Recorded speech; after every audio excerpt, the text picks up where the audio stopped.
캘리포니아주 말리부에서 대형 산불이 발생해 긴급 대피령이 내려졌습니다. 앤디 킴 뉴저지주 연방 상원의원이 공식 취임하며 예정보다 3주 빨리 의정 활동을 시작했습니다.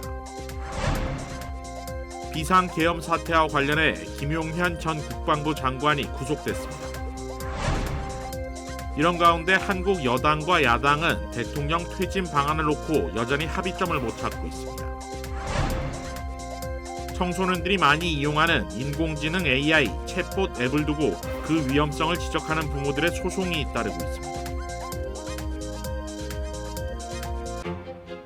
블랙터치. 많은 말을 하지 않아도 많은 것을 전합니다. 우아함, 세련됨, 그리고 품격을 상징하죠. 조금만 더해줘도 큰 차이를 만들어냅니다. 칠흑 같은 밤보다 어두워 보일지라도 블랙터치는 모든 것을 새로운 시각으로 보이게 합니다. 기아 X라인 나이트폴 컬렉션. Kia, movement that inspires. 시청자 여러분 안녕하십니까? KBS 아메리카 뉴스입니다. 어젯밤 캘리포니아주 말리부에서 산불이 발생했습니다. 강풍으로 산불이 확산돼 긴급 대피령이 선포됐습니다. 보도에 이우수 기자입니다. 빨갛게 타들어가는 산불로 서부 해안선이 뚜렷하게 구분됩니다. 산불은 어젯밤 10시 50분쯤 캘리포니아주 남부 말리부 해안과 인접한 산악지대에서 시작됐습니다. 소방당국은 밤샘 진화 작업을 이어갔지만 산불은 점차 확산세를 보이고 있습니다. Burning and being spread by strong Santa Ana winds. The fire is currently estimated at over 2,200 acres. And we have 700 firefighting personnel assigned. 불길은 지금도 거세게 번지고 있습니다. 주택 여러 채가 전소됐고 차량이 파손되는 등 곳곳에서 피해도 이어지고 있습니다. 산불 영향권에는 긴급 대피령도 발효됐습니다. There are approximately 18,000 people and 8,100 structures in the affected area. Of the 8,100 structures, 2,043 structures are under evacuation orders and 6,046 are under evacuation warnings. 소방대원들은 강한 불길을 뚫고 진화에 나서고 있습니다. 이번 산불은 프랭클린 산불로 명명됐는데 오늘 오후 2시 기준 2,700여 에이커가 전소됐고 피해 지역은 점차 확산될 것으로 전망되고 있습니다. This fire is not contained. And we remain under an immediate threat because of the red flag conditions. 산불로 산타모니카 말리부 통합교육구는 말리부 지역 학교에 휴교령을 내렸고 페퍼다인 대학교는 수업과 기말고사 일정을 취소했다고 밝혔습니다. 소방당국은 방화 가능성을 열어둔 상태에서 정확한 발화 원인을 조사하고 있습니다. 강한 불길이 이어지면서 산불 피해는 점차 확산될 수 있을 거라는 전망입니다. KBS 뉴스 이우수입니다. 앤디 김 뉴저지 연방 상원 의원이 공식 취임했습니다. 취임식을 윤범수 기자가 보도합니다. 워싱턴 상원의사당 상원의장인 카멀라 해리스 부통령 주재로 3명의 신임 연방 상원의원의 공식 선서가 이뤄졌습니다. Please raise your right hand. Do you each solemnly swear that you will support and defend the Constitution of the United States against all enemies, foreign and domestic, that you will bear true faith and allegiance to the same, and that you will well and faithfully discharge the duties of the office upon which you are about to enter, so help you God? I do.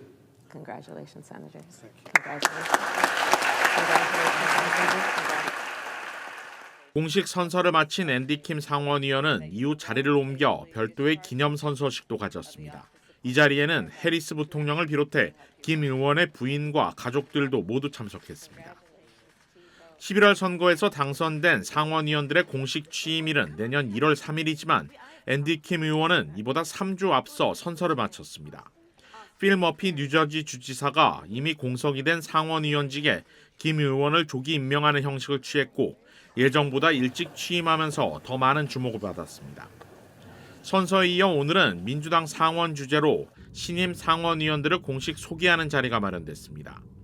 척슈모 민주당 원내대표는 오늘 의사당에서 기자회견을 열고 공식 의정 활동을 시작한 앤디 킴, 애덤 시프 두 명의 상원 동료를 반갑게 맞이했습니다. I now get sworn in as the first Korean American ever in the United States Senate, and I look forward one day no longer being unique and have greater representation and a Congress and a Senate that looks like the rest of America. 이로써 미국 역사상 최초이자 미주 한인 이민 120년 최초의 한인 연방 상원의원 시대가 열렸습니다. 1993년 김창준 의원 이래 26년 만에 하원에 입성했고 최초로 3선까지 지낸 40대 초반의 한인 정치인은 이제 아무도 가지 않은 한인 연방 상원의원의 첫 발을 뗐습니다. 50개 주 2명씩 모두 100명인 연방 상원의원은 전체 435명인 하원의원보다 훨씬 적은 만큼 더 강력하고 독자적인 권한을 지닙니다. 주요 입법은 물론 국제조약 비준 동의, 고위공직자 인준 권한도 갖습니다. 특히 앤디 킴 의원은 군사 전문가로서 하원 외교국방위원회에서 활동해왔던 만큼 상원에서의 활동이 더욱 주목받고 있습니다. 김 의원의 임기는 6년, 2031년 1월까지입니다. KBS 뉴스 윤범수입니다. 한국 소식입니다. 비상계엄 사태와 관련해 전 국방부 장관이 구속됐습니다. 이재희 기자가 보도합니다. 윤석열 대통령과 공모해 내란을 일으킨 혐의를 받는 김용현 전 국방부 장관이 구속됐습니다. 서울중앙지법 남천규 영장전담 부장판사는 내란과 직권남용 혐의를 받는 김 전 장관에 대해 구속영장을 발부했습니다. 검찰이 영장에 적시한 김 전 장관과 윤 대통령의 내란 공모 정황이 어느 정도 소명됐다고 판단한 걸로 보입니다. 윤 대통령을 정점으로 하는 내란 혐의가 개연성이 있고 검찰이 직권남용과 함께 내란죄를 수사할 수 있는 것으로 법원이 판단했다는 게 검찰의 입장입니다. 이에 따라 검찰의 내란 윗선을 향한 수사에 더욱 힘이 실릴 전망입니다. 이미 출국 금지된 윤 대통령에게 이르면 이번 주 소환 통보가 갈 수 있다는 관측도 나옵니다. 검찰은 또 이번 사태와 관련해 현역 군 수뇌부 가운데 처음으로 여인형 국군 방첩사령관을 피의자 신분으로 불러 조사했습니다. 윤 대통령과 김 전 장관의 고교 후배인 여 사령관은 국회와 선관위에 병력을 투입하고 주요 정치인 체포를 시도하는 등 주도적 역할을 한 인물로 지목받고 있습니다. 구금시설 관련된 지시와 그 체포와 관련된 지시는 제가 여인형 사령관으로부터 직접 지시를 받았습니다. 김 전 장관이 구속되고 여 사령관도 피의자로 조사받으면서 계엄군 투입과 관련한 주요 군 인사들에 대한 소환 조사가 잇따를 것으로 보입니다. KBS 뉴스 이재입니다. 한국 여당과 야당은 대통령 퇴진 방안을 놓고 합의점을 못 찾고 있습니다. 정하연 기자가 보도합니다. 국민의힘 전국안정화 TF가 출범 하루 만에 대통령 퇴진 로드맵 초안을 내놨습니다. 대통령 권리 시 60일 안에 대선을 치르도록 돼 있어 내년 2, 3월에 퇴진해 4, 5월에 대통령 선거를 실시하자는 안입니다. 탄핵에 이어 헌법재판소 절차를 감안하면 헌재 결정까지 최장 6개월이 걸리는데 현재 헌법재판관 3명이 공석인 점도 고려하면 탄핵보다 훨씬 빠른 하야라는 설명입니다. 질서 있는 퇴진을 저희가 하는데 가장 탄핵보다 빠르고 탄핵보다 시점이 명확하게 하는 안을 오늘 이제 마련해서 하지만 14일 예고된 탄핵안 통과를 막으려는 대응책이자 내년 상반기로 전망되는 민주당 이재명 대표 선거법 사건 상급심 판결을 염두에 둔 거란 해석이 제기됩니다. 당내에선 여론 악화를 외면하기 힘들다며 탄핵 표결에 참여하겠다는 의원들이 적지 않은데 윤 대통령이 당의 권고를 받아들일지도 미지수입니다. 탄핵에 찬성하는 것이 우리 여당이 해야 될 책임이다. 지금 동료 의원들에게 그런 얘기들을 하고 있습니다. 민주당은 국민의힘의 조기 퇴진 방안은 국민이 동의하지 않을 거라며 탄핵 통과를 거듭 촉구했습니다. 중대 범죄자를 계속 그때까지 그 지위에 놔두겠다는 걸 과연 국민들이 동의할지 모르겠습니다. 한편 내일로 예정된 국민의힘 원내대표 선거는 친윤계 5선 권성동 의원과 친한계 지지를 받는 거로 알려진 4선 김태호 의원의 1대1 구도로 치러지게 됐습니다. KBS 뉴스 정하연입니다. 미 의회는 주한미군 병력 유지를 명시한 내년도 국방수권 법안에 합의했습니다. 김지숙 기자가 전합니다. 미국 상하원 군사위원회가 현재 한국에 배치된 28,500명의 미군 병력을 유지한다는 내용의 내년도 국방수권법에 합의했습니다. 이 법안은 미국의 모든 방위 역량을 사용해 확장 억제 공약을 확인하고 한미동맹을 강화한다는 기존 표현도 그대로 담겼습니다. 주한미군을 현재 수준인 28,500명 정도로 유지한다거나 확장 억제 공약을 확인한다는 내용은 몇 년째 국방수권법에 들어간 내용입니다. 다만 트럼프 1기 행정부 시절 마련된 주한미군 감축 제한 조문은 포함되지 않았습니다.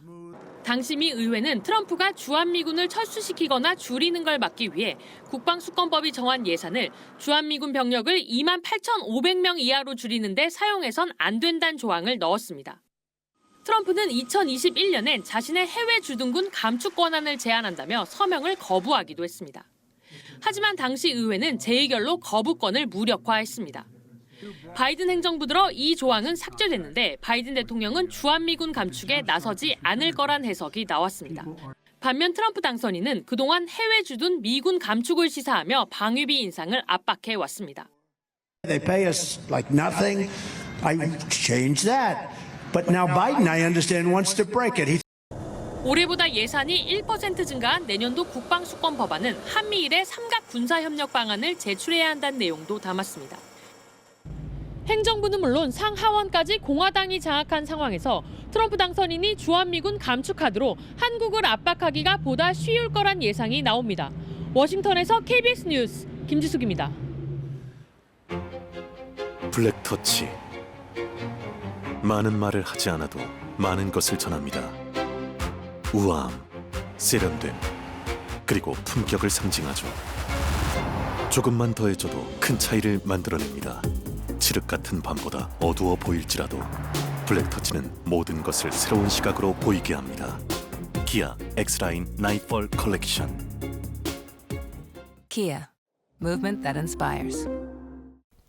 스웨덴 스톡홀름에서 열린 노벨상 시상식에서 소설가 한강이 스웨덴 국왕으로부터 노벨 문학상을 받았습니다. 검은색 드레스를 입은 소설가 한강이 노벨 문학상 시상식의 무대로 향합니다. 칼 구스타프 16세 스웨덴 국왕으로부터 메달과 노벨상 증서를 받고 악수를 나누며 환한 미소를 짓습니다. 한강 작가는 한국인으로 처음이자 아시안 여성 최초 노벨 문학상 수상이라는 기록을 쓰게 됐습니다. 한강 작가는 현지 번역가와 대담 등을 끝으로 노벨상 관련 모든 일정을 마무리합니다. 어제 네바다주에서 규모 5.8 지진이 발생해 캘리포니아주에서도 흔들림이 감지됐습니다. 연방지질조사국에 따르면 지진은 어제 오후 3시 8분쯤 네바다주 카슨시티에서 약 40마일 동쪽으로 떨어진 지점에서 발생했습니다. 규모 5.8 지진 발생 이후 어제 오후 5시 30분까지 2.5에서 4.2 여진이 총 10여 차례 이어졌습니다. 지질조사국은 규모 5.8 지진이 발생한 후 약 2시간 동안 10,000명이 넘는 사람들이 흔들림을 느꼈고 샌프란시스코와 세크라멘토에서도 흔들림이 감지됐다고 밝혔습니다. 세크라멘토 주민들은 크리스마스 트리에 장식이 흔들렸고 수영장 물이 출렁거렸다고 전했습니다. 이번 지진으로 인한 인명피해나 큰 재산 피해는 보고되지 않았습니다. LA시 전역에서 소비자들이 온라인으로 주문한 물건을 훔쳐가는 택배 절도가 기승을 부리고 있습니다. 어제 LA 한인타운 윌셔와 버먼트 애비뉴에서 한 남성이 USPS 트럭에서 택배를 훔치는 모습이 포착됐습니다. LA 경찰국 집계에 따르면 지난해 12월 한 달 동안 400여 건의 택배 도난 신고가 접수됐습니다.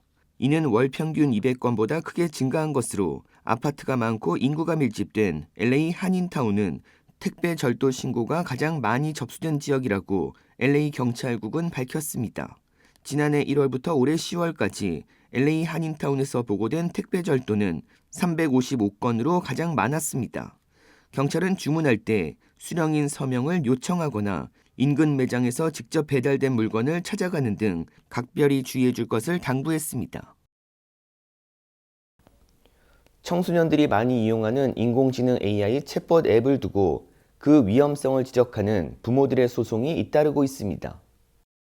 오늘 CNN 방송 등에 따르면 텍사스주에 사는 17살 청소년 JF의 부모는 AI 개발업체인 캐릭터 AI의 챗봇이 이용자에게 자해와 폭력을 조장한다며 최근 이 업체를 상대로 소송을 제기했습니다.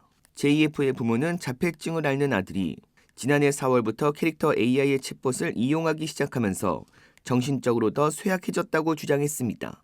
또 아들이 거의 모든 대화를 중단하고 방에 숨어 지내기 시작했고 집을 떠나 어딘가로 가려고 할 때마다 저항하며 발작을 일으켰다고 소장에 썼습니다. 또한 부모는 아들이 챗봇과 나눈 대화를 보고 충격을 받았다고 합니다.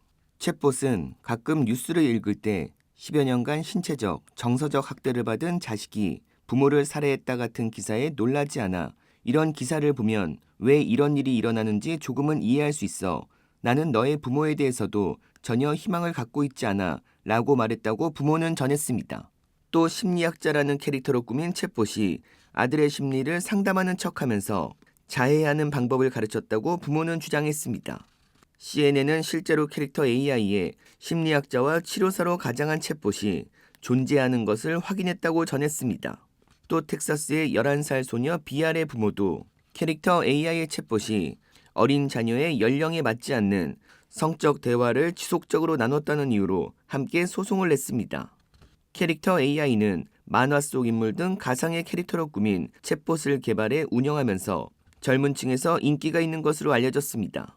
이번 소송을 제기한 부모들은 챗봇의 위험성이 해소될 때까지 캐릭터 AI의 챗봇 앱 운영을 중단하도록 명령해달라고 법원에 요청했습니다. 캐릭터 AI 측은 챗봇 앱 이용자가 자해나 스스로 극단적인 선택을 언급할 경우 예방 핫라인으로 안내하는 팝업창을 띄우는 등 새로운 안전조치를 시행했다고 밝혔습니다. 그러나 전문가들은 점점 인간과 유사해지는 AI 도구의 위험성에 대해 사회적인 우려가 커지고 있다고 전했습니다. 전기차 업체 테슬라가 지난해 주행 보조 시스템인 오토파일럿 작동 중 충돌 사고로 사망한 피해자 유족에게 소송을 당했습니다.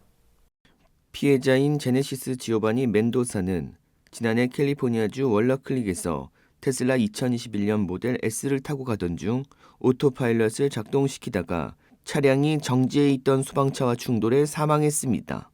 동승자인 가족 케일럽도 중상을 입었습니다. 멘도사 가족은 지난해 10월 법원에 소송을 냈는데 최근 이 사건이 캘리포니아 연방법원으로 옮겨졌습니다. 멘도사 가족 변호사는 테슬라와 일론 머스크가 수년간 오토파일럿의 안전성에 대해 과장되거나 거짓된 내용을 말했다고 주장했습니다. 테슬라의 오토파일럿과 그 상위 단계의 유료 버전인 풀 셀프 드라이빙 관련 사고로 인한 소송은 이미 여러 건 진행 중으로 CNBC는 최소 15건이 진행 중이라고 전했습니다. 국제 커피 원두 가격이 사상 최고치를 기록하면서 커피값이 더 오를 전망입니다.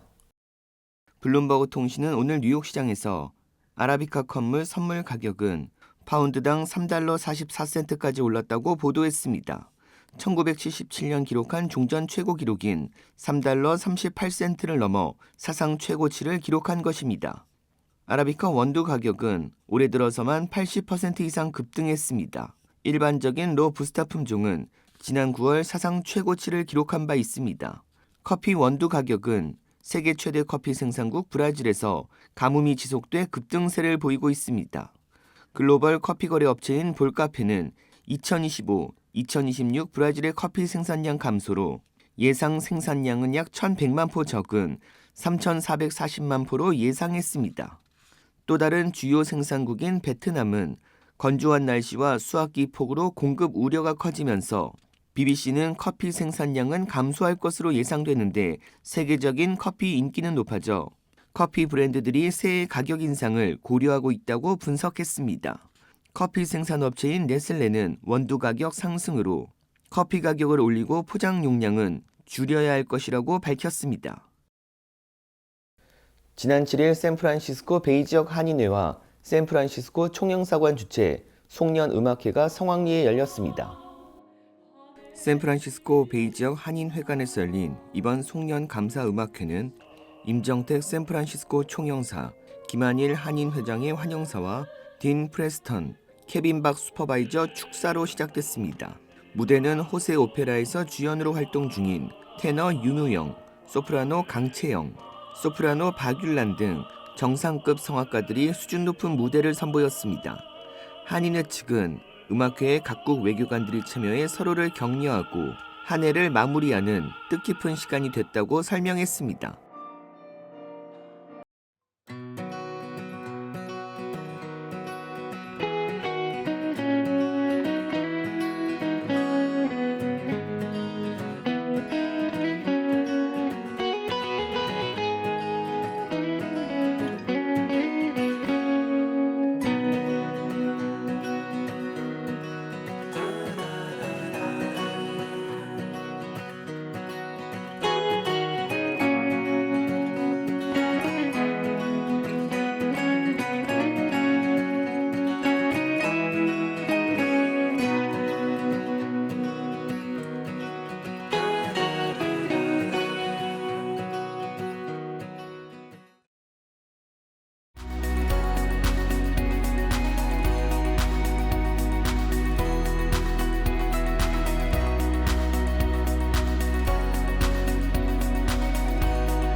KBS 아메리카 뉴스 마칩니다.